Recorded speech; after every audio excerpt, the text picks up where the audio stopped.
এই পৃথিবীতে শান্তি এবং ভালোবাসা বজায় রাখার জন্য আমি লাভ অ্যান্ড পিসের একটা গেঞ্জি পরে নিমকি খেতে শুরু করলাম। তারপর আমার টোটো না বার করে নতুন একটা অটো ভাড়া করে আমরা বেরিয়ে গেলাম রথযাত্রা দেখতে। রথযাত্রা দেখার উদ্দেশ্যে আমরা বেরোনোর পরেই আমরা দেখলাম মহাপ্রভুর একটি মিছিল বেরোচ্ছে, দেখে মনটা খুবই খুশি হয়ে গেল। তারপর আমরা চলে গেলাম আমাদের রথের মেলার উদ্দেশ্যে। তারপরে রথের মেলায় গিয়ে দেখি একটা গান হচ্ছে, কিনে দে রেশমি চুড়ি নালে যাবো বাপের বাড়ি। আমি দিদিকে ডেকে বললাম, দিদি আপনি বাপের বাড়ি চলে যান প্লিজ, এখানে আপনাদের মাথা খাবেন না। এত ভিড় ছিল, তার মধ্যে দিদিটা এত চিল্লা ছিল, খুব রাগ ধরলো।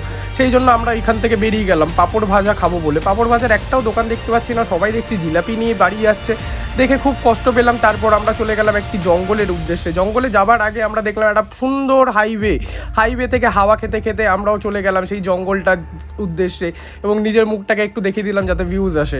তারপর সেই অন্ধকার জঙ্গল থেকে আমরা যাচ্ছিলাম এবং দেখলাম সামনে কতগুলো ছেলে ছিনতাইয়ের জন্য দাঁড়িয়ে আছে। আমরা তাকে বুকের মধ্যে এক লাথি মেরে বললাম,